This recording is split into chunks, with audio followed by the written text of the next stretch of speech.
To apologize on how you feel diminishes the reality that you are real.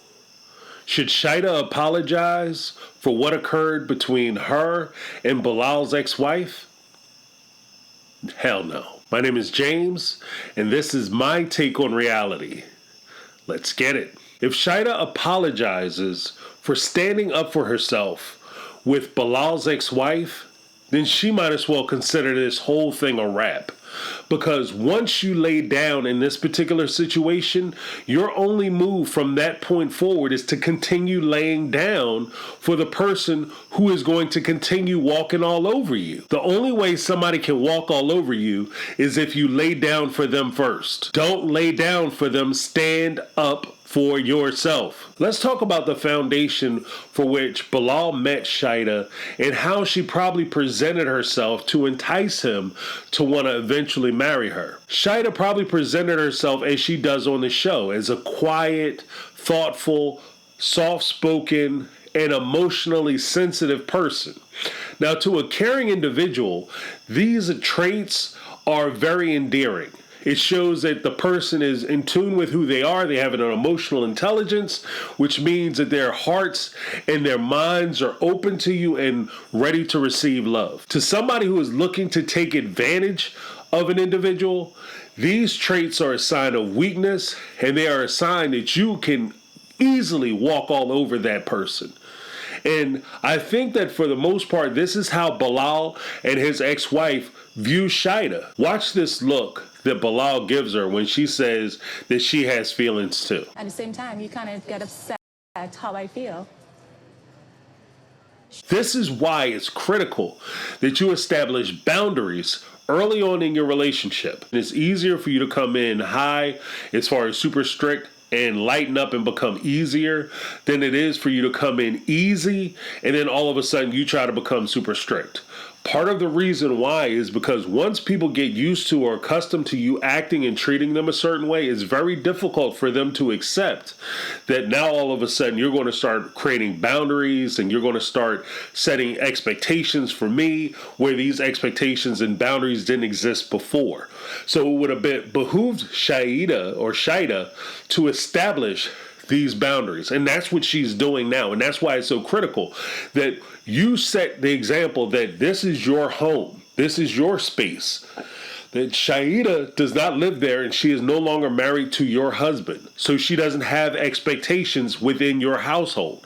Just like Bilal, I'm sure, does not have an expectation to have rules and regulations exempt for him in Shaeeda's household with her current husband. Without these boundaries, you're relying on the kindness of the people who are benefiting most from you being taken advantage of.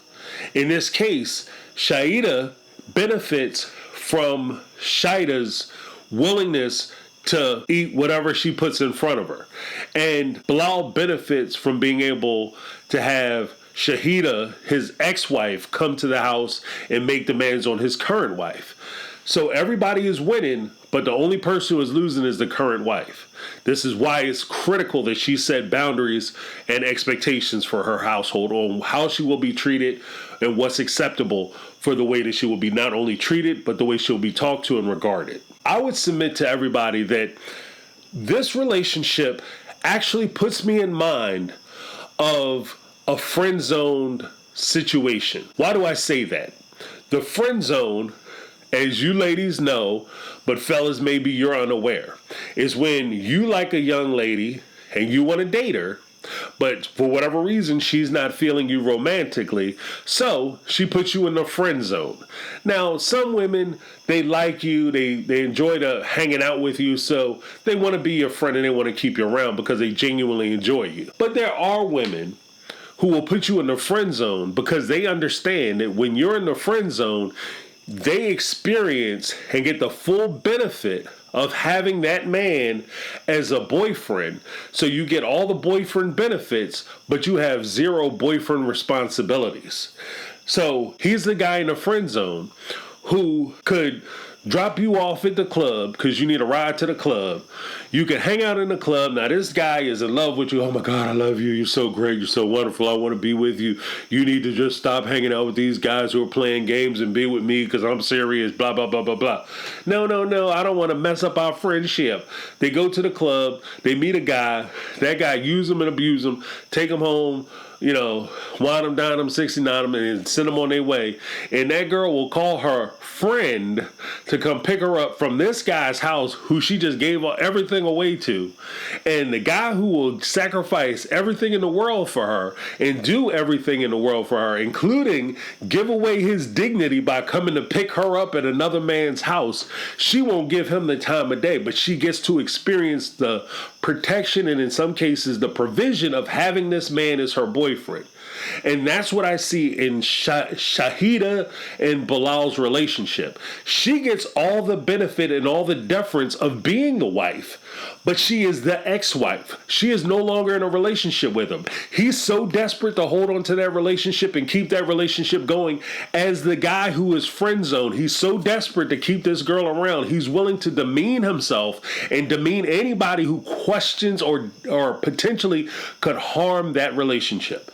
And that's what I see when he's going at his wife about, oh, you about to cost me my relationship with my ex. And that can't happen. There can't be trouble. There has to be peace. You mean you have to get along with your ex-wife. A relationship with your ex-wife where you basically have a boyfriend-girlfriend marriage type relationship, but because it's a non-sexual relationship, you just went down to Trinidad and got yourself a sexual partner. Just on that, Shaeeda shouldn't demean herself by apologizing it, because a true apology acknowledges what you did wrong. You acknowledge how you made the other person feel, and you promise them that you will never make them feel that way again, and you will do everything in your power to not duplicate the bad behavior which caused you to apologize. The bad behavior in this instance is Shaeeda standing up for herself. You should never, ever, ever, ever, ever have to apologize for standing up for yourself and making yourself a priority to yourself. One of the conflicts that I also noticed is that Bilal said that his wife has to be above conflict. And he said that Shaeeda is obviously a good person and she is wonderful because there has to be wonderful things about her because that's why he married her. Well, if she's so wonderful, why did she divorce you? If she's so wonderful, why are you not still with her? If she's so wonderful, why are you not together? And why are you talking to the most recent woman that you decided to marry and questioning whether you're going to be with that person? Because clearly you're such a good choice and such a good decision maker and such a good selector that you would pick somebody who is worthy of being with you because they have outstanding character. How then do you talk to her about her character and talk to her as though you're willing to let that relationship go for a relationship that you used to have? Now, I'm not saying that he shouldn't get along with the mother of his children, because he should. Bilal has to set boundaries for his ex-wife, and Shaeeda has to set boundaries for Bilal's ex-wife as well. My name is James, and that's my take on reality. And I'm out. 'Cause I've been living life right like I could just die any minute. Going for a ride down the side, PCA.